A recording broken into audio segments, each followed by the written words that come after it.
Als distribuut die winkelier bestond je niet voor je plezier.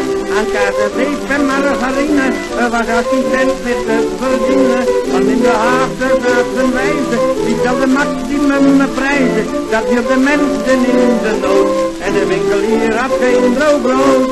Potverdikkie, lang ben ik netjes gebleven. In mijn winkel had ik kaas, zeep, servet, havermout en Joost weet wat nog meer verkocht tegen maximumprijs. En toen bemerkte ik dat ik met die maximumprijs een minimumleier werd. En toen bracht mijn vriend Janus, die bracht me op een reuzenidee. Die Janus, dat is een echte koopman. Ik heb nog nooit zo'n gemene kerel gezien. Toen ik hem vertelde dat ik zo de kelder in ging, toen zei hij, Hannes, zei hij, je bent een ezel of je bent een fatsoenlijk mens. Dat is in de tegenwoordige tijd is dat eigenlijk precies hetzelfde. Ik kan jou eens een goede raad geven. Ik zeg even op. Nou, zegt hij, je zet voor je voordeur een bordje waarop staat alles uitverkocht. En alles wat je te koop hebt, dat verkoop je door je achterdeur. Ik zeg, ja maar man, wie koopt dat dan? Ik zeg, Janus, ik ben wat je noemt kettinghandelaar. Ik zeg, maar man, ik heb toch geen ketting? Nee, zegt hij, je moet alles verkopen wat niet mag. En als je het nou niet doet, dan ben je een zuivere idioot. Ik zeg, ja, dat zei mijn vrouw ook altijd. Die zegt, toen ze de hersens gedistribueerd hebben, toen had jij zeker je bomboekje verloren. Afijn, om kort te gaan, Janus die had het niet uitgelegd wat kettinghandelaar was. Laten we nou eens aannemen dat A havermout te koop heeft.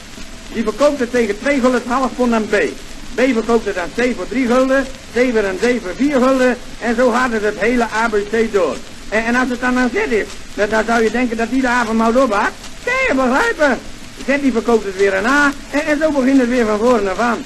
In die tijd kocht je geen havermout om op te eten, alleen maar om te verkopen. Nou, Janus die heeft straks de hele boel weggehaald, behalve mijn vrouw. Die heeft hij me gelaten. Die had hij anders tegen maximumprijs kunnen krijgen. En zo ben ik door Janus in de handel gekomen. Nou, het ging heel best hoor. Ja, er zat wel veel risico in. Eerst heb ik slaolie verkocht, voor 12 gulden de fles. Maar later ging dat naar beneden en kon je er maar 5 gulden meer van maken. Nou, ze kostte me zelf 2 gulden, dus voor 3 gulden winst kon ik ze niet meer omzetten. Toen was het vet van de slaolie af. Toen ben ik in cacao begonnen. Daar heb ik een aardige stuiver in verdiend. En wat een fijne cacao. De mensen die schreeuwden erover dat ze zo goed kan was. Een wonder, het waren allemaal gemalen dakpannen. Dat lag vast in je maag. Toen het slachtverbod kwam, toen heb ik schitterende zaken gemaakt. Van de hond heb ik lamskoteletten en reebout gemaakt. Dus die heb ik aan onze burgemeester verkocht voor 3 gulden 30 het pond. En na die tijd had die man een echte blaghoed. En daar hadden we nog een baron bij ons op dorp wonen. Dat was ook een best klantje. Dat was zo'n best klantje. En toen ben ik begonnen in hazenpeper bij gesloten jachttijd. Nou, toen dat in orde was, toen moesten alle katten eraan geloven. Dat zal ik je aan de andere kant eens even vertellen.